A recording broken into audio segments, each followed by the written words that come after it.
Good morning to all of you. Welcome in your chemistry class. Let's continue chapter 1, some basic concept of chemistry. और previous class में हमने I think mole concept जो था discuss कर लिया था. आज जो हम डिस्कस करेंगे वो डिस्कस करेंगे सम स्टोइकियोमेट्रिक कैलकुलेशंस. सम स्टोइकियोमेट्रिक कैलकुलेशंस. आज हम कुछ स्टोइकियोमेट्रिक कैलकुलेशंस के बारे में डिस्कस करेंगे. सम स्टोइकियोमेट्रिक कैलकुलेशंस. अब स्टोइकियोमेट्रिक का जो मीनिंग है वो बिल्कुल भी इम्पोर्टेंट नहीं है. क्या आपको समझना है आप तो वो सुनिएगा, देखिएगा. स्टोइकियोमेट्री होती क्या है, स्टोइकियोमेट्रिक कोफिशिएंट क्या होता है, सुनेंगे. इसके लिए आपको सबसे पहला काम क्या करना है, किसी भी इक्वेशन को बैलेंस करना है. सबसे पहला जो काम है वो आपका होना चाहिए, आपके पास में एक बैलेंस इक्वेशन होनी चाहिए. कोई भी रिएक्शन और उस रिएक्शन की बैलेंस इक्वेशन आपके पास होनी चाहिए. फॉर एग्जांपल, जैसे आपको कहा जाए कि भाई हाइड्रोजन और ऑक्सीजन आपस में रिएक्ट करते हैं और रिएक्ट करने के बाद में बेटा यहाँ से वाटर का फॉर्मेशन होता है. ये एक आपके पास में कोई रिएक्शन थी, उस रिएक्शन की ये एक इक्वेशन लिखी हुई है. ये इक्वेशन है, रिएक्शन नहीं है, ठीक है ना. तो आपके पास में इक्वेशन है. तो सबसे पहला काम जो है वो ये है, ये इक्वेशन आपकी बैलेंस होनी चाहिए. इसे बैलेंस करेंगे. बैलेंस कैसे करना है, तो वो 10th क्लास में आपने जो सीखा, that is hit and trial जो मेथड था, उसी मेथड से यहाँ पर भी आप इसे बैलेंस करोगे भाई, हिट एंड ट्रायल मेथड से, ठीक है. सबसे पहले आपको यहाँ देखना है कि इधर जो है यहाँ रिएक्टेंट की तरफ हाइड्रोजन के कितने एटम्स हैं, 2 हैं H2 में, दैट्स राइट. और रिएक्टेंट की तरफ ऑक्सीजन के जो एटम्स हैं वो कितने हैं, 2 एटम्स हैं O2 में. वाटर में क्या है, वाटर में आप देखेंगे तो यहाँ हाइड्रोजन जो है उसके 2 एटम्स हैं और ऑक्सीजन का 1 एटम यहाँ पर है. क्या लीजिए, अब सबसे पहले आप उसको बैलेंस कीजिए जो सबसे कम कौन है यहाँ पे. ऑक्सीजन आपको आई थिंक कम लग रहा होगा. हाइड्रोजन आप देखिएगा इधर 2 है, इधर भी 2 है, तो आप बोलेंगे सर हाइड्रोजन बैलेंस है. तो ऑक्सीजन को बैलेंस कीजिए. ऑक्सीजन कितने, इधर 1 और 1 2, इधर कितना है 1. तो आप कहेंगे सर इधर 1 और ऑक्सीजन होना चाहिए. तो यहाँ ऐसा नहीं करना, आप यहाँ ऑक्सीजन बढ़ा दोगे, ये तो गलत हो जाएगा. ये तो कंपाउंड ही बदल जाएगा, वाटर नहीं रहेगा फिर ये, और ये तो हाइड्रोजन परऑक्साइड हो जाएगा बेटा, ठीक है. तो यहाँ आपको हाइड्रोजन नहीं लिख देना, ऑक्सीजन नहीं लिख देना है, ये आपका कंपाउंड ही बदल जाएगा, ठीक है. तो वाटर आपके पास में ये है. तो एक और ऑक्सीजन आपको चाहिए, तो फिर एक और ऑक्सीजन केवल एक ही तरीके से आपको लिखना है. आप कहेंगे कि सर यहाँ पर अगर हमारे पास एक और वाटर का मॉलिक्यूल हो, ये लीजिए एक और वाटर मॉलिक्यूल आपने लिख दिया, तो देखिएगा ऑक्सीजन इधर भी 2 थे और इधर भी 2 थे, तो ऑक्सीजन बैलेंस हो गया. लेकिन जैसे ही ऑक्सीजन को बैलेंस किया, अब देखिएगा हाइड्रोजन बैलेंस है क्या, इधर हाइड्रोजन के 2 एटम्स हैं और इधर 2 और 2 ये 4 एटम हो गए, तो हाइड्रोजन बैलेंस नहीं है. तो अब आप हाइड्रोजन को बैलेंस करेंगे.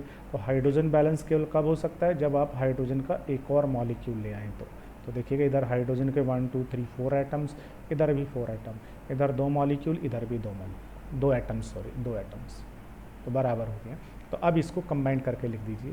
तो बैलेंस इक्वेशन जब आप लिखेंगे तो हाइड्रोजन जो है उसका ये पूरा का पूरा 1 मॉलिक्यूल और ये 1 मॉलिक्यूल, तो यहाँ से आपको हाइड्रोजन जो है बेटा, उस हाइड्रोजन के आपको 2 मॉलिक्यूल लिखने पड़ेंगे. ऑक्सीजन जो है उसका 1 ही मॉलिक्यूल है तो 1 ही रहेगा. अब इस 1 को आप चाहें तो लिख सकते हैं और चाहें तो ना भी लिखें तो कोई फ़र्क नहीं पड़ेगा. वाटर जो है उस वाटर का 1 मॉलिक्यूल है, 1 मॉलिक्यूल है, तो टोटल कितने मॉलिक्यूल हो गए, 2 हो गए. इस तरीके से सबसे पहले आपके पास में कोई भी जो रिएक्शन है उस रिएक्शन की बैलेंस इक्वेशन होनी चाहिए. अगर अनबैलेंस्ड है तो उसे पहले आपको बैलेंस करना पड़ेगा by the hit and trial method की हेल्प से, ठीक है. हालांकि एक चैप्टर होता है रेडॉक्स रिएक्शन, उस रेडॉक्स रिएक्शन वाले चैप्टर में हम दूसरे तरीके से रिएक्शन को बैलेंस करते हैं, लेकिन वो अभी हमें आगे सीखना है बेटा, ठीक है. वो हमें अभी आगे सीखना है. अब ये जो बैलेंस इक्वेशन आ गई है ना, इस बैलेंस इक्वेशन में देखिएगा, इस बैलेंस इक्वेशन में ये जो रिएक्टेंट और ये जो प्रोडक्ट्स हैं, इन रिएक्टेंट और प्रोडक्ट के आगे आपको जो नंबर दिखाई दे रहा है ना, जो नंबर यहाँ पर लिखा हुआ है, रिएक्टेंट और प्रोडक्ट के आगे जो नंबर लिखा हुआ है, यहाँ 2 लिखा है, यहाँ 1 लिखा है, यहाँ 2 लिखा है, ये जो नंबर्स होते हैं ना बेटा, इन नंबर्स को ही हम कहते हैं स्टोइकियोमेट्रिक कोफिशिएंट। ये जो नंबर होते हैं, इन नंबर्स को हम क्या कहते हैं? स्टोइकियोमेट्रिक कोफिशिएंट कहते हैं। These numbers are known as stoichiometric coefficient. ठीक है। और ये स्टोइकियोमेट्रिक कोफिशिएंट जो है ये क्या बताते हैं? स्टोइकियोमेट्रिक कोफिशिएंट जो है ये आपको कुछ इन्फॉर्मेशन प्रोवाइड करेंगे। क्या इन्फॉर्मेशन प्रोवाइड करेंगे? और देख लीजिएगा, H2 + O2 = H2O। यहाँ पर H2 के आगे 2 लिखा हुआ है, O2 के आगे कुछ भी नहीं था, यहाँ 2। तो जब कुछ भी नहीं है तो वहाँ हम 1 एज्यूम कर सकते हैं। तो ये जो स्टोइकियोमेट्रिक कोफिशिएंट है ये आपको कौन से इन्फॉर्मेशन देने वाले हैं? इन्फॉर्मेशन देंगे कि ये जो 2 है ये हाइड्रोजन का स्टोइकियोमेट्रिक कोफिशिएंट है, इसे हम 2 मोल कह सकते हैं। 2 मोल हाइड्रोजन के 2 मोल किसके साथ रिएक्ट करेंगे? ऑक्सीजन का स्टोइकियोमेट्रिक कोफिशिएंट 1 है, तो इसका मतलब ये हाइड्रोजन के 1 मोल के साथ रिएक्ट करेंगे। और वाटर का जो स्टोइकियोमेट्रिक कोफिशिएंट है वो 2 है, इसका मतलब कितने मोल का फॉर्मेशन होगा? 2 मोल वाटर का फॉर्मेशन होगा। तो 2 मोल of hydrogen react with 1 mole of oxygen and form 2 mole of water. That's right, 2 mole of water का फॉर्मेशन ये करते हैं। That's right। इसी को ही आप ऐसा ना लिख के ऐसा भी लिख सकते हैं। क्या कह सकते हैं? हाइड्रोजन का स्टोइकियोमेट्रिक कोफिशिएंट 2 है, तो इसको आप 2 मोल ना कह करके इसे 2 मॉलिक्यूल भी कह सकते हो। आप कह सकते हो कि सर हाइड्रोजन के 2 मॉलिक्यूल ऑफ हाइड्रोजन रिएक्ट करते हैं किसके साथ में? 1 मॉलिक्यूल ऑफ ऑक्सीजन के साथ में। और क्या बनते हैं? 2 मॉलिक्यूल ऑफ वाटर का फॉर्मेशन करते हैं। ठीक है। तो ये जो स्टोइकियोमेट्रिक कोफिशिएंट होते हैं ये मोल की इंफॉर्मेशन भी देते हैं और ये इनके मॉलिक्यूल्स की इंफॉर्मेशन भी देते हैं। तो सबसे पहले तो आपके पास में बैलेंस इक्वेशन होनी चाहिए। बैलेंस इक्वेशन होने के बाद में आपको उनका स्टोइकियोमेट्रिक कोफिशिएंट पता होना चाहिए। और स्टोइकियोमेट्रिक कोफिशिएंट अगर आपको पता हो जाए तो आप उनका क्या निकाल सकते हैं? उनका मास वाला रिलेशन कैलकुलेट कर सकते हैं। उनका रिलेशन कैलकुलेट कर सकते हैं। वो रिलेशन आप मोल के फॉर्म में भी कर सकते हैं, वो रिलेशन आप मॉलिक्यूल के फॉर्म में भी कर सकते हैं, और यही रिलेशन आप मास के फॉर्म में भी कर सकते हैं। यही रिलेशन किसके फॉर्म में कर सकते हैं? मास के फॉर्म में भी कर सकते हैं। That's right. मास के फॉर्म में कैसे? तो देखिएगा, मोल के फॉर्म में आपने ये रिलेशन किया, मॉलिक्यूल के फॉर्म में आपने ये रिलेशन किया। अब इसी रिलेशन को मास के फॉर्म में भी करना है। ठीक है। मास के फॉर्म में देखिएगा कैसे कर सकते हैं बेटा, तो दैट इज़ वेरी ईजी। देखिए, हाइड्रोजन जो यहाँ पर आपने रिएक्टेंट के फॉर्म में लिया, हाइड्रोजन वो कितना लिया है? 2 मोल। अब मुझे आप 2 मोल हाइड्रोजन का मास बता सकते हो कितना होगा? What is the mass of 2 mole hydrogen? 2 mole hydrogen का मास कैलकुलेट कर सकते हैं बेटा, ये कोई डिफ़िकल्ट काम नहीं है, क्योंकि हमने मोल कंसेप्ट जो है वो पहले डिस्कस किया हुआ है। तो मैं हाइड्रोजन की बात कर रहा हूँ। तो हाइड्रोजन जो होता है H2, it formed by the 2 hydrogen atoms. That's right. What is the mass number? Hydrogen 1 and इसका भी 1। टोटल जो मास हो गया 2। अगर 2 को मैंने U लिख दिया तो ये तो होगा H2 के 1 मॉलिक्यूल का मास। आपको चाहिए H2 के 1 मोल का मास, तो इसी को 2 ग्राम लिखोगे तो ये आपके पास आ जाएगा मोलार मास ऑफ H2। या ये आपके पास क्या आ गया? ये आपके पास आ गया है मास of 1 mole of H2। H2 के 1 मोल का मास कितना है? 2 ग्राम। तो यहाँ जो हाइड्रोजन है वो 2 मोल है, तो 1 मोल का मास 2 ग्राम, तो 2 मोल का कितना हो जाएगा? 2 × 2 ग्राम = 4 ग्राम। इसका मतलब इस इक्वेशन में हाइड्रोजन जो है वो हाइड्रोजन आपकी 4 ग्राम रिएक्ट करेगी। किसके साथ रिएक्ट करेगी? ऑक्सीजन के साथ। ऑक्सीजन कितना? 1 मोल। तो 1 मोल ऑक्सीजन का मास कितना होगा? तो O2। O2 consist of 2 oxygen. 1 oxygen का मास कितना है? Mass is 16 and 16 = 32 U। अब आपने क्या करना है? इसी को लिखना है 32 gram. That is mass of 1 mole of oxygen. Mass of 1 mole of oxygen. Mass of 1 mole of oxygen. ठीक है। 1 मोल ऑक्सीजन के साथ रिएक्ट करेगा और 1 मोल ऑक्सीजन का मास कितना है बेटा, 1 मोल ऑक्सीजन का जो मास है वो है 32 ग्राम। ये लीजिए, तो इनका मास का रिलेशन देखिएगा क्या आ रहा है, मास का रिलेशन आ रहा है कि आपका जो 4 ग्राम हाइड्रोजन होता है वो ऑक्सीजन के 32 ग्राम के साथ रिएक्ट करता है। That's right. और फिर वाटर देखिए कितना बनता है, वाटर भी चेक कर लीजिए। वाटर क्या है, H2O। अब H2O it consist by 2 hydrogen and 1 oxygen. Mass of hydrogen 1 oxygen 16, it is 18 U। और इसी को ही हमने किस में लिखा है, ग्राम में। इसका मतलब ये क्या हुआ है, ये हो गया है मास of 1 mole of water. Water के 1 मोल का मास कितना है, 18 ग्राम। ठीक है। और यहाँ से वाटर के जो मोल्स बन रहे हैं वो कितने बन रहे हैं, 2 मोल बन रहे हैं। तो 1 मोल का मास कितना है, 18 ग्राम। तो 2 मोल का कितना होगा, 2 × 18 gram is equal to 36 gram. 36 gram, that's right. तो इनका मास का रिलेशन हो गया कि इस इक्वेशन के अकॉर्डिंग हाइड्रोजन का 4 ग्राम जो है वो ऑक्सीजन के 32 ग्राम के साथ रिएक्ट करेंगे और दोनों का सम करोगे तो कितना आने वाला है, 36। तो वाटर भी देखिए कितना बनेगा, 36 बनेगा। इसका मतलब किसी भी रिएक्शन में जो मास है वो कंजर्व्ड रहता है। That's right. ये आपका रिलेशन हो गया है। तो स्टोइकियोमेट्रिक कैलकुलेशन जो है उनके अंदर आपके पास में ये 3 चीज़ें होना बहुत ज़रूरी है। सबसे पहले जो इक्वेशन है उसे बैलेंस करना पड़ेगा आपको हिट एंड ट्रायल मेथड से। फिर स्टोइकियोमेट्रिक कोफिशिएंट होना चाहिए। स्टोइकियोमेट्रिक कोफिशिएंट की हेल्प से उनका रिलेशन आपको पता होना चाहिए। अगर आपको इतनी चीज़ें पता हैं तो फिर आप किसी भी कैलकुलेशन को कर सकते हो। That's right. क्या कैलकुलेशन करनी है देखिएगा। इसके लिए हम एक एग्जाम्पल सॉल्व करें।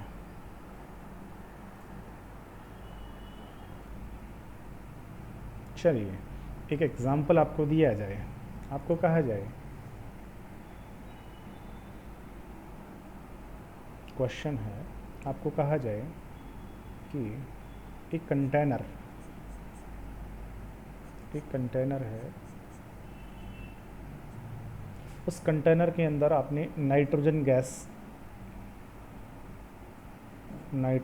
गैस जो है उसको फिल किया और उस कंटेनर में आपने हाइड्रोजन जो गैस है उसको भी फिल किया।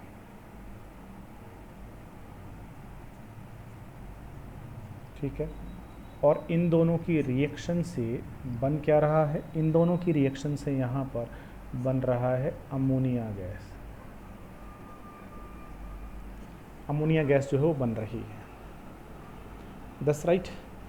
अगर आपको कहा जाए कि आपने जो यहाँ नाइट्रोजन जो फिल की है, इसमें नाइट्रोजन जो आपने यहाँ पर डाला है, अगर ये जो नाइट्रोजन है इस नाइट्रोजन के बारे में आपको कहा जाए कि नाइट्रोजन जो है ये आपने डाला है 112 ग्राम। 112 ग्राम जो है वो नाइट्रोजन आपने इसमें एंटर कराई है। हाइड्रोजन जो आपने यहाँ से एंटर कराई है, मान लीजिए आपको कहा जाए हाइड्रोजन जो है ये आपने 40 ग्राम हाइड्रोजन जो है वो एंटर करा दी है। हाइड्रोजन जो आपने एंटर कराई है, इसमें डाली है, वो आपने 40 ग्राम हाइड्रोजन एंटर कराई है। अब दोनों की रिएक्शन होगी, अमोनिया बनेगी। तो आपको जवाब देना है कि अमोनिया जो यहाँ से बनेगी उसका मास क्या होगा, कितनी अमोनिया यहाँ से बनने वाली है। What is the mass of ammonia formed in that reaction, कितनी अमोनिया बनेगी। कैसे कैलकुलेट करेंगे, तो वही स्टोइकियोमेट्रिक कैलकुलेशन आपको करनी पड़ेगी यहाँ पर। उसके लिए सबसे पहले आपको क्या करना पड़ेगा, जो रिएक्शन है इसकी एक बैलेंस इक्वेशन लिखनी पड़ेगी। तो हम इसका इक्वेशन लिखें कि सर नाइट्रोजन और हाइड्रोजन रिएक्ट कर रहे हैं और आपको पता है नाइट्रोजन जो होता है इट एग्जिस्ट एज N2 के गैस के फॉर्म में और हाइड्रोजन जो होता है it exist as H2 gas के फॉर्म में। That's right. और दोनों जब रिएक्ट करेंगे किसका फॉर्मेशन होता है, अमोनिया का फॉर्मेशन हो रहा है, अमोनिया NH3 इसका फॉर्मेशन हो रहा है। ये आपकी हो गई ये इक्वेशन। अब सबसे पहले क्या करना है, अगर सॉल्यूशन करना है तो ये सॉल्यूशन है, सबसे पहले आपको इक्वेशन लिखनी है। अब इक्वेशन जो है सबसे पहला काम है इसको बैलेंस करना पड़ेगा। चेक कीजिए ये बैलेंस है या नहीं। तो आप देखेंगे सर नाइट्रोजन इधर 2 हैं, इधर 1 है, हाइड्रोजन इधर 2 एटम्स इधर 3 है, ये बैलेंस नहीं है, तो इसे बैलेंस करेंगे। ठीक है। बैलेंस कैसे करना है, by the hit and trial method यहाँ पर लगाओगे। हिट एंड ट्रायल मेथड क्या कहता है कि नाइट्रोजन हमारे पास में है N2, हाइड्रोजन हमारे पास में है H2, दोनों आपस में रिएक्ट कर रहे हैं और रिएक्ट करने के बाद हमारे पास यहाँ से बन क्या रहा है, अमोनिया बन रहा है, अमोनिया यहाँ से बन रहा है। अब सबसे पहले आप किसको बैलेंस कीजिएगा, नाइट्रोजन को। नाइट्रोजन इधर कितना है 1 और 1 2, तो यहाँ पर भी आपको कितना नाइट्रोजन चाहिए, 2 नाइट्रोजन जो है वो आपको यहाँ करना पड़ेगा। अब 2 नाइट्रोजन कैसे करेंगे, तो 2 नाइट्रोजन करने के लिए आपको ऐसे यहाँ 2 मॉलिक्यूल बनाने पड़ेंगे। एक और मॉलिक्यूल आप यहाँ पर ड्रा करोगे कि सर अमोनिया के 2 मॉलिक्यूल बनाए, तो देखिएगा नाइट्रोजन जो है वो नाइट्रोजन आपका क्या हो गया है, बैलेंस हो गया है। चलिए एक हेडक खत्म हुआ, नाइट्रोजन बैलेंस हुआ, लेकिन हाइड्रोजन को चेक कीजिए। तो हाइड्रोजन इधर कितने हैं 1 2 3 4 5 6, और इधर कितने थे, ओनली 2 एटम्स थे, इधर है 6, तो इधर भी आपको फिर कितने एटम्स लेने पड़ेंगे, 6 एटम्स आपको लेने पड़ेंगे। ये लीजिए 6 एटम्स का मतलब कितने मॉलिक्यूल हो गए, 3 मॉलिक्यूल हो गए। अब देखिएगा इधर नाइट्रोजन के 2 एटम्स, इधर भी 2 एटम्स, इधर हाइड्रोजन के 6 एटम, इधर भी 6 एटम, दोनों के दोनों बराबर हो गए। अब बैलेंस करेंगे तो बताइए नाइट्रोजन का कितना मॉलिक्यूल है, पूरा का पूरा 1 मॉलिक्यूल, बट हाइड्रोजन के कितने मॉलिक्यूल हो गए 1 2 3 मॉलिक्यूल, तो हाइड्रोजन के आगे 3 लिखना पड़ेगा। और अमोनिया के हाउ मैनी मॉलिक्यूल्स, तो अमोनिया के आगे आपको 2 लिखना पड़ेगा। ये लीजिए, इस तरीके से आपको पहले हिट एंड ट्रायल मेथड से इसे बैलेंस कर लेना है। That's right. जब आप इसे हिट एंड ट्रायल मेथड से बैलेंस कर लेंगे, तो बैलेंस करने के बाद बेटा हिट एंड ट्रायल मेथड से आपने इसको बैलेंस कर लिया है। अब बैलेंस करने के बाद अब आपको इनका चाहिए स्टोइकियोमेट्रिक कोफिशिएंट। बताइएगा क्या कोफिशिएंट है स्टोइकियोमेट्रिक, तो देखिएगा स्टोइकियोमेट्रिक कोफिशिएंट क्या है, नाइट्रोजन के आगे क्या लिखा है, नाइट्रोजन के आगे कुछ भी नहीं है। जब जहाँ कुछ भी नहीं हो तो वहाँ पर आपको क्या एज्यूम कर लेना है, वहाँ पर आपको एज्यूम कर लेना है 1, तो यहाँ पर होगा 1। हाइड्रोजन के आगे कितना लिखा हुआ है 3, और अमोनिया का आगे लिखा हुआ है 2, और यहाँ आपने एज्यूम किया 1, क्योंकि 1 तो हर जगह ही होता है, क्योंकि 1 से मल्टीप्लाई करेंगे कोई फ़र्क नहीं पड़ेगा। तो ये इनके आगे स्टोइकियोमेट्रिक कोफिशिएंट, और ये स्टोइकियोमेट्रिक कोफिशिएंट इनका क्या बताते हैं, रिलेशन बताते हैं। ठीक है, तो क्या रिलेशन यहाँ से होने वाला है, तो नाइट्रोजन प्लस में हाइड्रोजन दोनों रिएक्ट करके क्या बना रहे हैं, अमोनिया यहाँ से बना रहे हैं। That's right. नाइट्रोजन का कोफिशिएंट 1, हाइड्रोजन का कोफिशिएंट कितना है बेटा 3, और अमोनिया का कोफिशिएंट है 2। अब इनका रिलेशन देखिएगा, तो रिलेशन आपके ये पास में है कि नाइट्रोजन जो है उसका कोफिशिएंट 1 है, तो अब आपको रिलेशन जो है वो मोल वाला काउंट करना है। नाइट्रोजन जो है उसका 1 कोफिशिएंट है, इसका मतलब नाइट्रोजन का 1 मोल किसके साथ रिएक्ट करेगा, हाइड्रोजन जो है उस हाइड्रोजन के 3 मोल के साथ रिएक्ट करेगा। और जब दोनों रिएक्ट करेंगे तो बताइएगा अमोनिया का कितना फॉर्मेशन होगा, तो अमोनिया जो यहाँ से बनेगी वो 2 मोल बनेगी। ये इनका रिलेशन है। That's right. इनका रिलेशन है कि नाइट्रोजन के 1 मोल के साथ हाइड्रोजन के 3 मोल रिएक्ट करेंगे और अमोनिया के 2 मोल का फॉर्मेशन होगा। अगर हम इसी को ही मल्टीप्लाई करें और मैं कहूँगा नहीं यार, अगर बाई चांस मैं नाइट्रोजन के 1 मोल ना लेकर के मैं नाइट्रोजन के 2 मोल अगर मेरे पास में हो, तो फिर बताइए ना 2 मोल को रिएक्ट करने के how much mole of hydrogen are required, hydrogen के कितने मोल रिक्वायर्ड होंगे। तो देखिएगा इन दोनों का रिलेशन है 1 के साथ 3, तो 2 के साथ कितना होगा, ठीक है, तो ऑब्वियसली 2 के साथ कितना हो जाएगा 6 मोल जो है वो हो जाएगा। थोड़ा सा मैथमेटिक्स लगाना पड़ेगा। आप ऐसा कह सकते हो कि सर नाइट्रोजन के 1 मोल के साथ इसका हाइड्रोजन का रिएक्ट करता है कितना 3 मोल, तो फिर बताइएगा 2 मोल के साथ कितना करेगा। जब आपको 1 पता हो और 1 के अलावा जब भी किसी हायर का कैलकुलेशन करते तो हमेशा मल्टीप्लाई करना पड़ता है, याद है आपको, तो 3 2 जा 6 मोल। ऐसा कह सकते हो कि सर 1 जो पेन है ये आता है 3 रुपीज़ का, तो बताइएगा 3 पेन कितने के आएंगे, तो क्या करना पड़ेगा, तो 1 पेन 3 का 3 कितने के आएंगे, तो 3 कैलकुलेट करने के मल्टीप्लाई करना पड़ेगा। तो 1 मोल के साथ इसके 3 रिएक्ट करते हैं, तो 2 के साथ कितना करेंगे, ऑब्वियसली मल्टीप्लाई कर दोगे 6 करेंगे। तो फिर बताइए इसके कितने करेंगे, देखिएगा 1 के साथ इसका 2 बनता है। जब नाइट्रोजन का 1 मोल लेते हैं ना, इसी के साथ रिलेशन देखना है, जब इसका 1 लेते हैं तो इसका कितना बनता है 2 बनता है। That's right. तो फिर बताइए अगर इसका 2 लिया जाएगा तो इसके कितने बनेंगे, तो मल्टीप्लाई करना पड़ेगा, ऑब्वियसली 4 मोल बनेंगे। सेम इसी तरीके से अगर मैं आपको कहूँ कि नहीं नाइट्रोजन जो है उसका अगर हमने 3 मोल्स अगर लिया, तो फिर बताइए हाइड्रोजन के how much moles required, multiply करना पड़ेगा, 3 3 जा 9 मोल रिक्वायर्ड होंगे।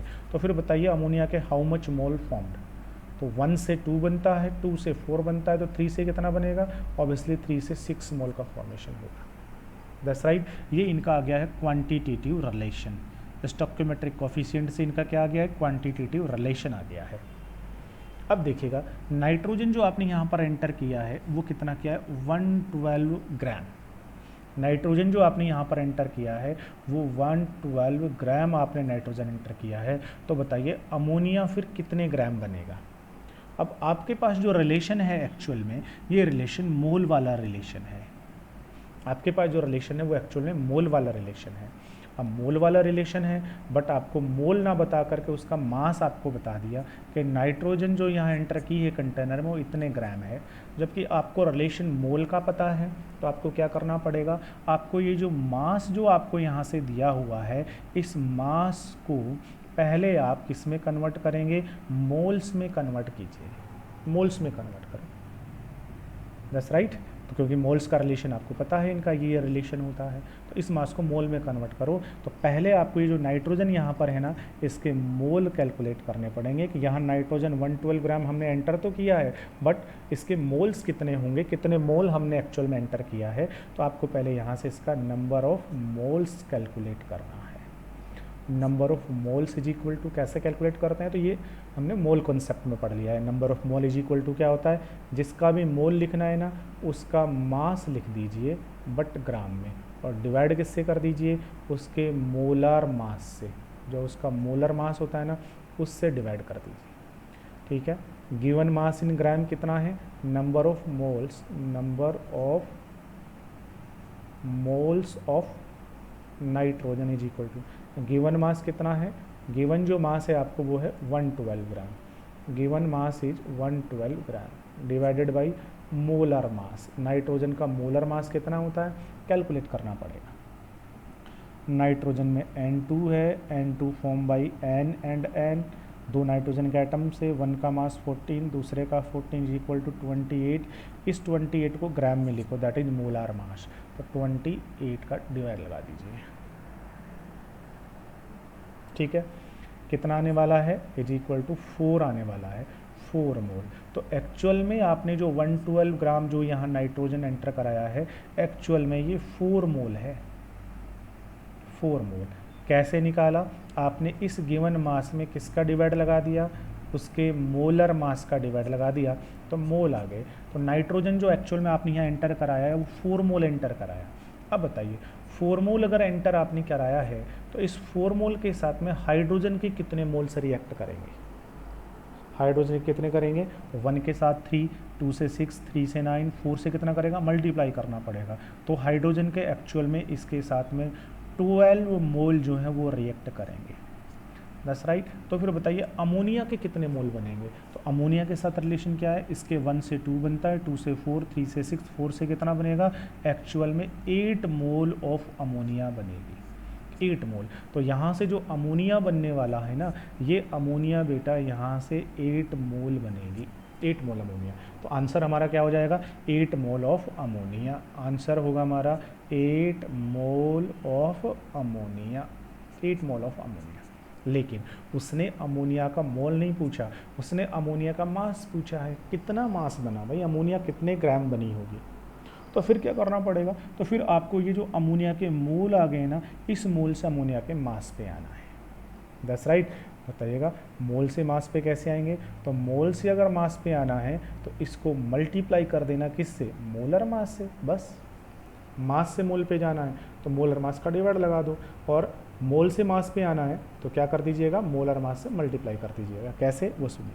देखो अमोनिया आपके पास में होता है, अमोनिया किस किस एलिमेंट से बना है, इसका अगर हम कंपोजिशन देखें तो 1 नाइट्रोजन और 3 हाइड्रोजन। That's right. नाइट्रोजन का एटॉमिक मास 14, इसका 1, इसका 1, इसका 1, टोटल सम करेंगे 17। अब इसी को ग्राम में लिखा, दैट इज मोलर मास। इसका मतलब है कि अगर आपके पास 17 ग्राम अमोनिया है तो ये 1 मोल होगी, या उल्टा कह सकते हैं 1 मोल जो होता है अमोनिया का, इसका मास होता है 17 ग्राम। तो फिर बताइए ना 8 मोल का मास कितना होगा, तो 8 मोल अमोनिया का मास चाहिए, 1 का 17, 8 का चाहिए, तो ओबियसली 8 से 17 ग्राम को मल्टीप्लाई कर दो। That's right. 8 को 17 से मल्टीप्लाई करो, कितना आ जाएगा? 6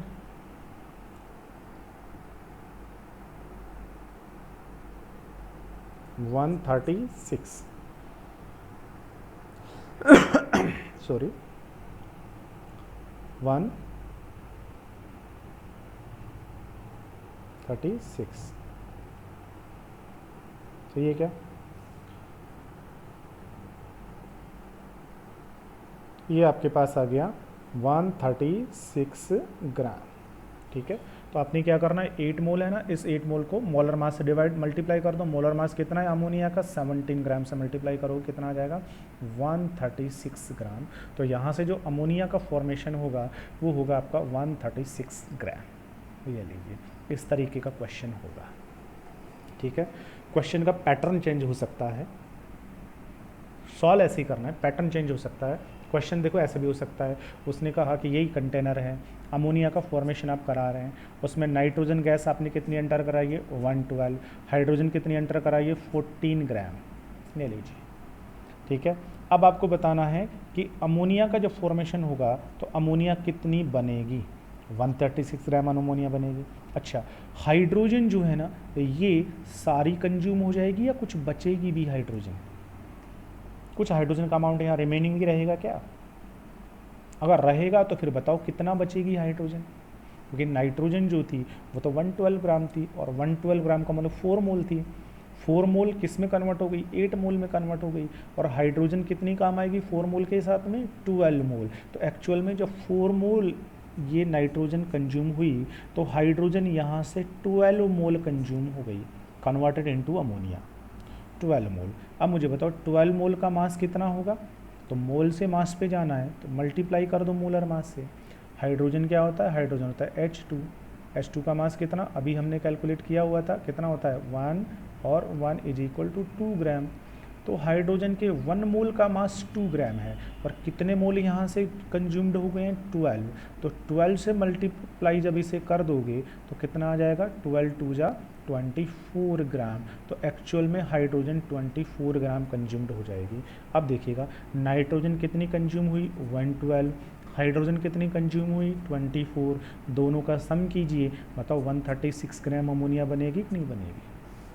remaining amount of hydrogen, hydrogen हमने एंटर कराई थी 40 ग्राम, बट कंज्यूम कितनी हुई है? 24 ग्राम कंज्यूम हुई है। तो रिमेनिंग अमाउंट कितना बचा? तो इसमें से आप क्या कीजिएगा? 24 ग्राम को डिडक्ट कर दीजिएगा, तो आपके पास यहाँ से कितना बच जाएगा? आपके पास बचेगी 16 ग्राम। तो वो क्वेश्चन पर डिपेंड करेगा कि वो बनी हुई अमोनिया के मोल्स आपको पूछ रहा है, या जो प्रोडक्ट आपका बनो अमोनिया उसका मास आपसे पूछ रहा है, या फिर जो हाइड्रोजन यहाँ से रिमेनिंग रही वो आपसे पूछ रहा है। दैट्स राइट, क्वेश्चन का पैटर्न चेंज हो जाएगा। अगला क्वेश्चन और देखिएगा, यहीं पर ही एक और क्वेश्चन हो सकता है, ठीक है ना, जिसके बारे में हमें अभी डिस्कस करना है।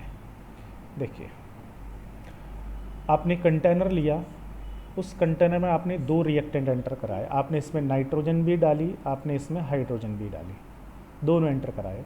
नाइट्रोजन कितना डाला? 112 ग्राम, और हाइड्रोजन डाला है ओनली 40 ग्राम। अगर आप इनके ग्राम का मास देखोगे, ग्राम में मास देखोगे, तो कौन सा ज़्यादा? ऑब्वियसली नाइट्रोजन ज़्यादा है, हाइड्रोजन को कम डाला आपने। दोनों रिएक्ट करेंगे और रिएक्ट करने के बाद अमोनिया का फॉर्मेशन होगा। अब ये दोनों एंटर कराए, अब आपको बताना कि इन दोनों में से पहले कौन सा कंज्यूम्ड हो जाएगा, दोनों में से ख़त्म कौन सा हो जाएगा? नाइट्रोजन पहले ख़त्म हो जाएगा या हाइड्रोजन पहले ख़त्म हो जाएगा? तो यहाँ आपने नाइट्रोजन के मोल कैलकुलेट किए, अभी हमने यहाँ पर मोल कैलकुलेट किए हैं। तो एक्चुअल में जो तुमने नाइट्रोजन यहाँ पर डाली है, ये नाइट्रोजन तो केवल 4 मोल ही आपने डाली है। दैट्स राइट, बट हाइड्रोजन आपने यहाँ कितनी एंटर कराई? हाइड्रोजन के मोल कैलकुलेट कर दीजिए। मोल इज इक्वल टू क्या होगा? Mole is equal to given mass upon molar mass. Given mass कितना है? 40, मोलर मास कितना है? 2 ग्राम इज इक्वल टू 20। तो हाइड्रोजन जो आपने एंटर कराई है वो आपने 20 मोल एंटर कराए हैं हाइड्रोजन के। दैट्स राइट, बताओ कौन सा कंज्यूम्ड हो जाएगा? देखो ग्राम में तो ये ज़्यादा है, 112 ग्राम ये, 40 ग्राम ये, बट मोल में देखिएगा इसके 4 मोल हैं, इसके 20 मोल हैं। और रिलेशन क्या है? रिलेशन है कि सर इसके 1 मोल के साथ नाइट्रोजन के 1 मोल के साथ इसका 3 मोल रिएक्ट कर जाएगा। तो 1 के साथ 3, फिर 1 से 3, फिर 1 से 3, फिर 1 से 3, जब इसके 4 मोल रिएक्ट करके ख़त्म हो जाएंगे तो इसके 12 मोल ख़त्म हो जाएंगे। फिर भी ये कितना रिमेनिंग बचने वाला है, 8 मोल फिर भी बचेगा। तो इन दोनों रिएक्टेंट में से पहले कंप्लीटली कंज्यूम्ड कौन होगा, नाइट्रोजन जो है ना ये पहले कंप्लीटली कंज्यूम्ड हो जाएगा, हाइड्रोजन कंप्लीटली कंज्यूम्ड नहीं होगा, इसकी अमाउंट बचेगी। That's right. तो क्वेश्चन जो है वो क्वेश्चन कुछ भी हो सकता है, बस आपको उसको सॉल्व करने का ये समझ में आना चाहिए कि बैलेंस इक्वेशन क्या है, रिलेशन क्या है, उसका मोल कैसे कैलकुलेट करें, रिएक्शन हो रही है, रिएक्टेंट के कितने मोल, प्रोडक्ट के कितने मोल, उनका रिलेशन क्या आ रहा है, उसका अकॉर्डिंग प्रोडक्ट बना दीजिए, जो रिमेनिंग अमाउंट है वो भी आप कैलकुलेट कर सकते हैं। ठीक है, चलिएगा अब इस चैप्टर का एक लास्ट जो टॉपिक है वो डिस्कस करते हैं।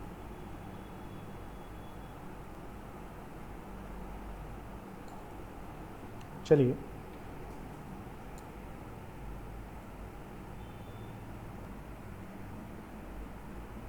Last topic is limiting reagent. Last topic is limiting reagent. Limiting reagent obviously जो लिमिट में होगा, लिमिट में होगा इसका मतलब जो पहले कंज्यूम हो जाएगा। देखिएगा, if one of the reactant is in more amount than the amount required by balance chemical equation. ठीक है ना, कोई रिएक्टेंट जो है वो उसकी बैलेंस इक्वेशन के अकॉर्डिंग जो रिक्वायर्ड अमाउंट है उससे ज़्यादा है। The reactant which is present in the least amount, और एक जो है वो कम अमाउंट में है, get consumed after some time. थोड़ी देर बाद क्या हो जाएगा, वो कंज्यूम्ड हो जाएगा जो कम अमाउंट में होगा। ठीक है ना, and after the further reaction does not take place. जब वो कंज्यूम्ड ही हो गया है तो फिर आगे रिएक्शन होगी ही नहीं, whatever be the amount of the other reactant. That's right, does not take place क्यों नहीं होगी, क्योंकि दूसरा जो रिएक्टेंट है उसकी अमाउंट क्या हो गई है, ख़त्म होगी इसलिए। तो क्या होगा, देखिए the reactant which get consumed first, वो रिएक्टेंट जो पहले ख़त्म हो जाएगा, limit the amount of product, वो क्या करेगा, प्रोडक्ट की अमाउंट को कंट्रोल करेगा, लिमिट करेगा, और उसी को ही हम क्या कहेंगे, लिमिटिंग रिएजेंट कहेंगे। जैसे प्रीवियस क्वेश्चन में हमने नाइट्रोजन और हाइड्रोजन हमने लिया, अमोनिया का फॉर्मेशन हुआ, नाइट्रोजन हमने यहाँ से 112 ग्राम ली, हाइड्रोजन हमने यहाँ से 40 ग्राम ली। ठीक है, 112 ग्राम का मतलब हमने ये 4 मोल लिए, 40 ग्राम का मतलब इसके हमने 20 मोल लिए। तो मोल के फॉर्म में जब इनके बीच में रिएक्शन हुई तो 4 मोल कंज्यूम्ड हो गया था, और अमोनिया कितनी बनी थी, 8 मोल अमोनिया बन गई थी, ये पूरा ख़त्म हो गया था। और फिर भी हाइड्रोजन कितना बचा हुआ था, हाइड्रोजन जो था वो 8 मोल हाइड्रोजन बचा हुआ था। तो पहले नाइट्रोजन कंज्यूम्ड हुआ, तो जो प्रोडक्ट आपका बन रहा है ना, उस प्रोडक्ट को कौन रेगुलेट करेगा, जो कंज्यूम्ड हो रहा है ना पहले, वो रेगुलेट करेगा, वो लिमिट करेगा। इसलिए इसको जो रिएक्टेंट आपका पहले कंज्यूम हो जाएगा उसी को हम कहेंगे लिमिटिंग रिएजेंट। दैट्स राइट, जो रिएजेंट या जो रिएक्टेंट आपका फर्स्ट कंज्यूम्ड होगा, पहले जो ख़त्म हो जाएगा, that known as limiting reagent. और याद रखना है हमेशा प्रोडक्ट का जो फॉर्मेशन है, प्रोडक्ट का जो अमाउंट है, वो प्रोडक्ट का अमाउंट लिमिटिंग के अकॉर्डिंग ही कैलकुलेट करेंगे, क्योंकि लिमिटिंग वाला ही उसको रेगुलेट करेगा। जो रिएक्टेंट आपका एक्सिस में है वो प्रोडक्ट को रेगुलेट नहीं करेगा, क्योंकि वो तो बचा रहेगा। That's right, that is limiting reagent. अब हम कुछ न्यूमेरिकल प्रॉब्लम्स देखते हैं। ये बेटा आपका एक एनसीईआरटी का क्वेश्चन है। ठीक है, देखिएगा क्या कह रहा है, कोई रिएक्शन है और रिएक्शन क्या है, AB2 आपस में रिएक्ट करके AB2 बना रहे हैं। दैट्स राइट, A प्लस में B2 आपस में रिएक्ट कर रहे हैं, और किसका फॉर्मेशन हो रहा है, AB2 का। अब क्या कर रहा है, आइडेंटिफाई द लिमिटिंग रिएजेंट बता दो इनमें से। ठीक है ना, if any in the following reaction mixture, पहली कंडीशन देखिए, दूसरी कंडीशन देखिए, और बताना है लिमिटिंग रिएजेंट कौन सा होगा। पहले इनका स्टोइकोमेट्रिक कोफिशिएंट देखो, लेकिन उससे पहले इसकी बैलेंस देखिएगा। बैलेंस एक इक्वेशन, हाँ, A इधर 1 है, इधर भी 1 है, B2 है, इधर भी B2 है, इसका मतलब इक्वेशन बैलेंस्ड है। अब बैलेंस इक्वेशन में देखिएगा A जो है, इस A से पहले कुछ भी नहीं लिखा हुआ है, कुछ भी नहीं लिखा हुआ, इसका मतलब इसका जो कोफिशिएंट है वो है 1।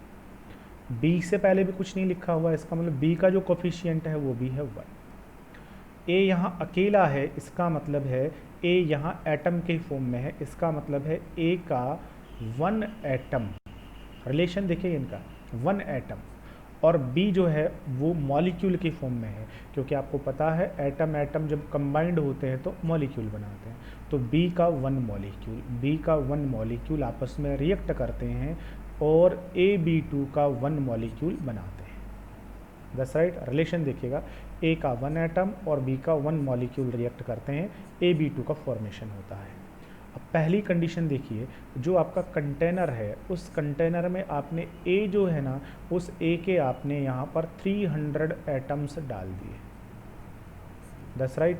और B जो है उस B के आपने, जो B2 है उस B2 के आपने कितने डाले हैं, 200 मॉलिक्यूल्स डाल दिए। बताइए पहले कौन सा कंज्यूम हो जाएगा। तो रिलेशन आपको याद रखना है, A के 1 एटम के साथ B का 1 मॉलिक्यूल रिएक्ट करेगा, 1 के साथ 1 रिएक्ट करेगा। A के हमने कितने एटम डाले हैं, 300, तो 300 एटम के साथ में इसके कितने मॉलिक्यूल को रिएक्ट करना चाहिए, should be react 300 molecules react करना चाहिए। A के 300 के साथ इसके 300 मॉलिक्यूल को रिएक्ट करना चाहिए, बट B के तो मॉलिक्यूल ही कितने हैं, 200 हैं। तो बताओ ये तो पहले ही ख़त्म हो जाएगा कि नहीं हो जाएगा, पहले ही कंज्यूम्ड हो जाएगा ये तो, दैट्स राइट। तो फिर जो पहले कंज्यूम्ड होगा वो लिमिटिंग रिएजेंट होगा। कौन है लिमिटिंग रिएजेंट यहाँ पर, B2 लिमिटिंग होगा। सेकंड कंडीशन देखिए, 2 mole of A 3 mole of B2, that's right. A जो आपने यहाँ लिया है और B जो आपने लिया है उनके आपके बार एटम के फॉर्म में नहीं बता, आपके बार मोल के फॉर्म में उसने बता दिया है कि A के कितने मोल आपने लिए हैं और B के कितने मोल्स आपने लिए हैं। ठीक है बेटा, A जो है इस A के आपने कितने लिए हैं, 2 मोल, A के लिए हैं 2 मोल, और B जो है उस B के कितने लिए आपने, उसके लिए आपने 3 मोल्स, किसके 3 मोल। बताइए अब पहले कौन खत्म होगा,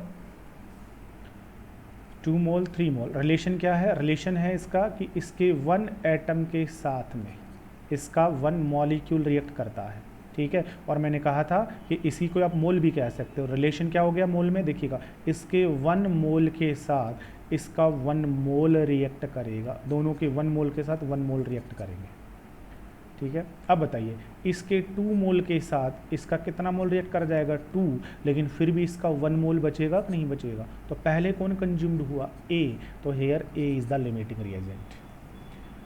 थर्ड कंडीशन, A के 100 एटम और B के 100 मॉलिक्यूल्स, A के 100 एटम्स और B के 100 मॉलिक्यूल्स, बताइए कौन पहले कंज्यूम्ड हो जाएगा। रिलेशन है, क्या रिलेशन है, रिलेशन है कि A के 1 एटम के साथ B का 1 मॉलिक्यूल रिएक्ट करता है, तो 1 के साथ 1, तो 100 एटम के साथ 100 मॉलिक्यूल, दोनों साथ साथ खत्म हो जाएंगे। इस कंडीशन में कोई भी जो है वो लिमिटिंग रिएजेंट नहीं होगा। A के 5 मोल, B के 2.5 मोल। रिलेशन क्या है, रिलेशन है इसके 1 के साथ इसका 1 मोल रिएक्ट करता है, मोल में कहोगे तो ये रिलेशन होगा। A कितना लिया है आपने, 5 मोल, B कितना लिया है, 2.5 मोल। बताइए क्या होगा, 5 के साथ में इसका 5 रिएक्ट करेगा, बट ये तो 2.5 है, कंज्यूम्ड हो जाएगा पूरा का पूरा, दैट इज B2, ठीक है। इसके 2.5 मोल आपने लिए और इसके 5 ले लिए, तो बताइए क्या होगा, 1 के साथ 1 रिएक्ट करेगा, 5 के साथ इसका 5 रिक्वायर्ड होगा, बट 2.5 एक कंज्यूम्ड हो जाएगा। A जो है आपका लिमिटिंग रिएजेंट होगा। इस तरीके से आप किसी भी रिएक्शन में लिमिटिंग रिएजेंट को आइडेंटिफाई कर सकते हो, रिएक्टेंट प्रोडक्ट की अमाउंट का कैलकुलेशन कर सकते हो। नेक्स्ट एक और क्वेश्चन आपकी एनसीईआरटी का क्वेश्चन क्या है बेटा, क्वेश्चन जो है वो है calculate the amount of water produce by the combustion of 36 gram of methane. Methane का कंबशन करा रहे हो तो तो बताओ कितना वाटर बनेगा, वाटर की अमाउंट बता दीजिए। तो देखिएगा मीथेन आपके पास में है, इसका कंबशन करा रहे हो, तो 8th क्लास में कहीं पढ़ते हैं कंबशन कराने का मतलब सीधा ऑक्सीजन से रिएक्शन करा रहे हो, ठीक है। तो वाटर कितना बनेगा ये बता दीजिए। तो ये आपके पास रिएक्शन है, इसकी आपको इक्वेशन लिखनी है। इक्वेशन क्या होगी? इक्वेशन होगी कि ये मीथेन, और कंबशन कराने का मतलब होता है बेटा रिएक्शन विद ऑक्सीजन के साथ रिएक्शन, और प्रोडक्ट क्या बनता है? तो देखिए कार्बन का जब भी कंबशन होता है तो प्रोडक्ट बनता है CO2, और हाइड्रोजन का जब भी कंबशन होता है तो प्रोडक्ट बनता है H2O। That's right. ये आपके पास हो गई है इक्वेशन। तो जो भी आपकी एक रिएक्शन दी हुई थी उस रिएक्शन से पहले आपको इक्वेशन लिख देनी है। इक्वेशन आ गई। अब सबसे पहले ज़रूरी है कि ये इक्वेशन बैलेंस होनी चाहिए, इसे बैलेंस कीजिए। बैलेंस कैसे करेंगे? तो पहले कार्बन को चेक करो, कार्बन 1 है, इधर 1 है, कहोगे सर कार्बन बराबर है। फिर हाइड्रोजन को चेक कर लो, हाइड्रोजन कितने इधर 4, इधर कितने हैं 2, तो इधर भी 4 हाइड्रोजन होना चाहिए। तो 4 हाइड्रोजन करने के लिए इसको 2 लगा दो, इसका मतलब ऐसे 2 मॉलिक्यूल बन जाएंगे। तो 2 2 जा 4 हाइड्रोजन भी बैलेंस हो गया। अब बचा कौन है? ऑक्सीजन। तो ऑक्सीजन को कर लो। ऑक्सीजन यहाँ कितना है? तो यहाँ ऑक्सीजन का 2 एटम है, O2 में 2 एटम। इधर कितने हैं? 2 एटम इधर, और इधर कितने हैं? तो देखिएगा 2 इसमें हो गए, क्योंकि एक मॉलिक्यूल में एक ऑक्सीजन था, दूसरे मॉलिक्यूल में भी तो दूसरा ऑक्सीजन होगा, तो 2 इधर। तो ऐसे करके ऑक्सीजन के 2 और 2 4 एटम हो गए। तो यहाँ पर 4 एटम का मतलब कितने मॉलिक्यूल होंगे? 2 मॉलिक्यूल होंगे। तो आपको यहाँ O2 के 2 मॉलिक्यूल लेने पड़ेंगे। इस तरीके से आपको hit and trial method apply करके और जो आपकी इक्वेशन है इस इक्वेशन को बैलेंस करना पड़ेगा। That's right. अब इक्वेशन को आप जैसे ही बैलेंस करेंगे, बैलेंस करने के बाद आपने कुछ नंबर्स लगा दिए होंगे, और बैलेंस करने के बाद आपने ये जो नंबर्स यहाँ पर लगा दिए हैं, इन नंबर्स को हम क्या कहेंगे? इनको कहेंगे स्टोइकियोमेट्रिक कोफिशिएंट। That's right. एक बार चेक कीजिए इनके क्या क्या कोफिशिएंट हैं। तो कोफिशिएंट देखिएगा कितना है, CH4 के आगे कुछ भी नहीं, इसका मतलब 1। यहाँ कितना है 2, यहाँ कितना है कुछ भी नहीं है तो 1, और यहाँ कितना है 2। रिलेशन क्या है? रिलेशन देखिएगा। अब बात वो किसकी कर रहा है? बात कर रहा है मीथेन की, और क्योंकि मीथेन का ही तो अमाउंट है, और बनने वाले वाटर की। तो मीथेन और वाटर का ही रिलेशन चेक कर लीजिए, बाकी सबका भी कर सकते हैं। तो देखिएगा मीथेन अगर आप लेते हैं 1 क्या मोल, तो जो ऑक्सीजन है वो ऑक्सीजन आपको कितना चाहिए होता है? 2 मोल, जिससे CO2 जो है वो CO2 कितना बना होता है? 1 मोल। और वाटर जो है वो वाटर कितना बनता है? वाटर बनता है 2 मोल वाटर। तो आप रिलेशन जो देखेंगे वो मीथेन और वाटर का देखेंगे, क्योंकि यहाँ मीथेन का अमाउंट आपको पता है, ऑक्सीजन का भी कुछ नहीं करना, CO2 का कुछ नहीं करना। तो रिलेशन है कि जब आप मीथेन का 1 मोल लेते हैं तो उससे जो वाटर बनता है वो वाटर 2 मोल बनता है। आ गया रिलेशन। अगर आप मीथेन का 2 मोल लेंगे तो वाटर कितना बनेगा? तो 1 से 2 बना, तो 2 से कितना बनेगा? ऑब्वियसली 4 मोल बनेगा।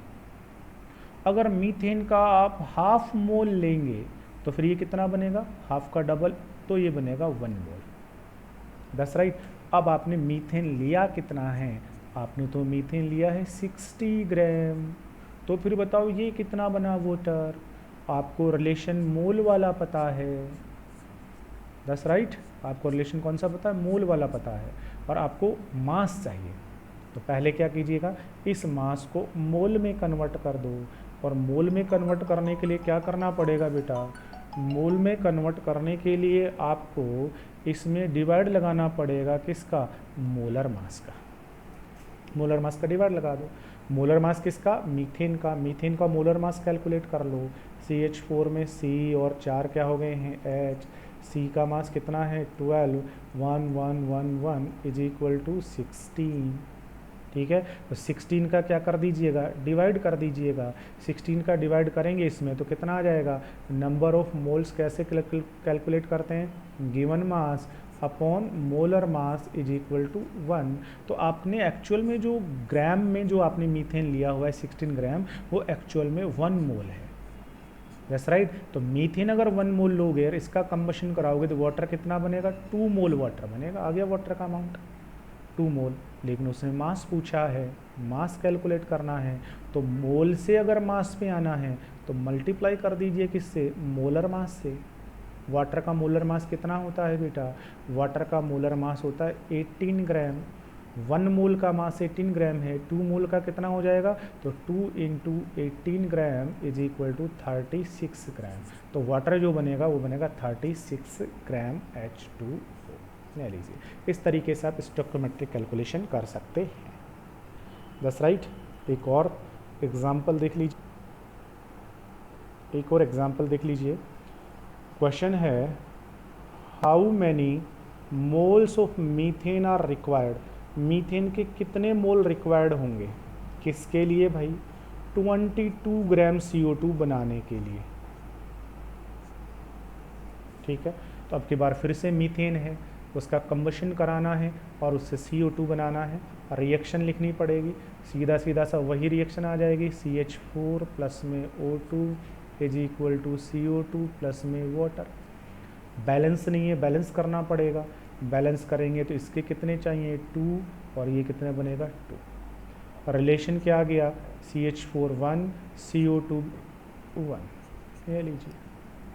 ठीक है, रिलेशन क्या आ गया कि मीथेन अगर 1 मोल हो, उसके साथ में 2 मोल ऑक्सीजन रिएक्ट करेंगे तो CO2 का 1 मोल बनेगा और वाटर का 2 मोल बनेगा। दैट्स राइट, ले लीजिए। अब क्या कह रहा है, मीथेन का अमाउंट बताना है और CO2 22 ग्राम। तो क्वेश्चन में आपको CO2 का डाटा बताया है और मीथेन का पूछा है, तो आपको इन दोनों का रिलेशन ही देखना है। तो ये दोनों रिलेशन भूल जाइए, ये काम के नहीं है। इनका रिलेशन है कि मीथेन का अगर 1 मोल लेते हो तो CO2 1 मोल बनती है। उल्टा भी कह सकते हैं, CO2 का अगर 1 मोल बनाना हो तो मीथेन आपको 1 मोल लेना पड़ेगा। हो गया।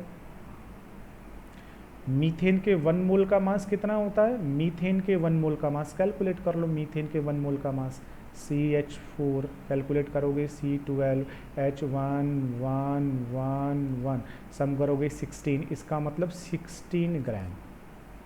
CO2 का 1 मोल, CO2 का 1 मोल कितना होता है, CO2 के 1 मोल, CO2 में क्या होता है, COO। That's right. कार्बन का कितना होता है 12, ऑक्सीजन का 16 16 सम करोगे कितना आ रहा है 44 ग्राम। तो 1 मोल CO2 का मतलब है 44 ग्राम। ठीक है, 1 मोल मीथेन का मतलब है 60 ग्राम। रिलेशन आ गया कि 1 मोल अगर आप मीथेन लोगे तो CO2 1 मोल बनेगा। That's right. 1 मोल मीथेन का मतलब 60 ग्राम अगर आप मीथेन लोगे तो CO2 जो है वो आपका 44 ग्राम जो है वो बनेगा। 60 ग्राम से 44 ग्राम CO2 बनेगा। अब क्वेश्चन में क्या करें, क्वेश्चन करेगा नहीं हमें तो 44 ग्राम नहीं बनाना, हमें तो जो CO2 है ना वो ओनली 22 ग्राम ही बनाना है। तो बताइए फिर आपको ये कितना लेना पड़ेगा। सीधा यहाँ से कीजिए, यहाँ से कर दीजिए, क्या फ़र्क पड़ा। रिलेशन आपके पास आ गया ना कि मीथेन के 1 मोल से 1 मोल CO2 बनेगा। मीथेन के 1 मोल का मास 16 ग्राम और CO2 का मास कितना है 44 ग्राम। इसका मतलब इसके 16 ग्राम का कंबशन कराओगे तो 44 ग्राम आपको CO2 बनेगा। लेकिन हमें CO2 22 ग्राम बनाना है, तो फिर बताइए ना ये कितना लेना चाहिए हमें, इसका मास कितना होगा, इसका मास कैलकुलेट कर लो। ठीक है, कैसे कैलकुलेट कर देंगे, तो हम कहेंगे कि सर 44 ग्राम CO2 बनाने के लिए मीथेन जो हमें रिक्वायर्ड होता था वो होता था 16 ग्राम। हमें तो 1 ग्राम CO2 बनाना है, तो फिर बताओ ना मीथेन कितना रिक्वायर्ड होगा। 1 ग्राम बनाना है तो कितना रिक्वायर्ड होगा, तो ऑब्वियसली 16 ग्राम डिवाइडेड बाई, अब 1 का कैलकुलेट करने के लिए डिवाइड लगाना पड़ेगा, 44 ग्राम इतना होगा। और हमें एक्चुअल में बनाना है 22 ग्राम, तो सर हमें तो 22 ग्राम CO2 बनाना है, तो बताओ ना मीथेन कितना रिक्वायर्ड होगा। तो 1 का अगर आपको आ जाए 22 का कैलकुलेट करना, मल्टीप्लाई कर दो, किससे मल्टीप्लाई कर दो, 16 डिवाइडेड बाई 44 इंटू 22। जब आप इसे कैलकुलेट करेंगे क्या आ जाएगा, 22 1 ज़ा 22 2 2 2 ज़ा 8। इसका मतलब आपको जो यहाँ से मीथेन चाहिए वो 8 ग्राम चाहिए। अब 8 ग्राम को मोल में कन्वर्ट कर दो। Number of moles is equal to क्या होगा, number of moles is equal to given mass upon molar mass is equal to 0.5 मोल।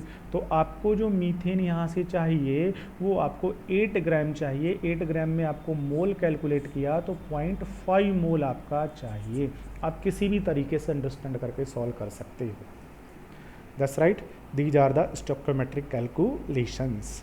और इसके साथ ये जो चैप्टर है ये फिनिश होता है। इस चैप्टर में से बहुत कुछ हटा दिया है। इसके अलावा इस चैप्टर में और जो इम्पोर्टेंट चीज़ें हैं वो हैं कंसंट्रेशन, कंसंट्रेशन के टाइप्स, उसके टर्म्स, मोलरिटी, नॉर्मेलिटी, वो सब इस चैप्टर से रिड्यूस कर दिए गए हैं। लेकिन उसके भी मैंने वीडियो बनाए हुए हैं, मैं आपको शेयर करूंगा और आपको वो वीडियो देख करके सीखना है। अगर आपको कोई डाउट रहे तो आप मुझसे पूछेंगे। Thank you to all of you.